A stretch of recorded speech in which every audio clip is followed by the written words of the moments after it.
Gumawa na ng galaw ang Lakers GM Rob Pelinka matapos na hindi matuloy ang Mark Williams and Dalton Knecht trade. Inalis na nila ang injured Christian Wood sa kanilang lineup at kinuha naman ang 7-footer Alex Len sa free agency.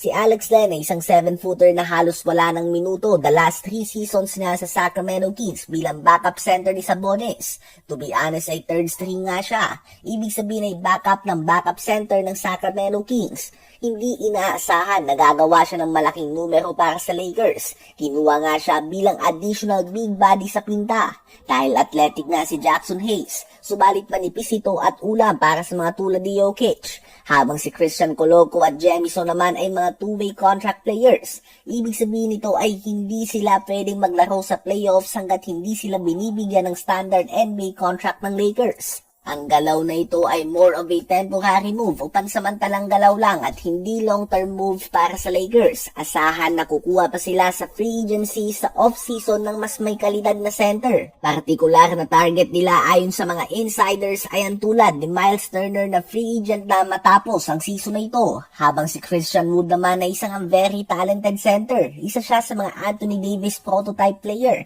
May tira sa labas, kayang umatake sa pinta, mabilis at mahusay na shot blocker.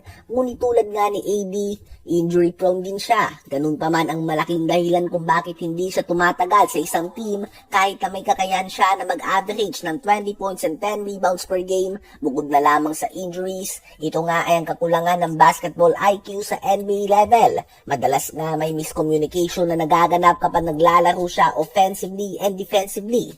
As an individual ay napakahusay niya. Subalit hindi nga one-on-one ang laro sa NBA. Kailangan mong makisama at mag-fit sa system unless ikaw nga ay isang superstar na ikaw mismo ang system ng team. Kinda reminds me of Michael Beasley mga kaibigan. Sa ngayon ay hindi pa natin tiyak kung sino bang starting center nila. Subalit hindi nga nakakagulat kung si Jackson Hayes ito dahil sila nga ang mga tipo ng center na bagay sa mga tulad ni LeBron at Luka Doncic na mahilig na magtapon ng alley-oop passes mula sa mga pick and roll situations.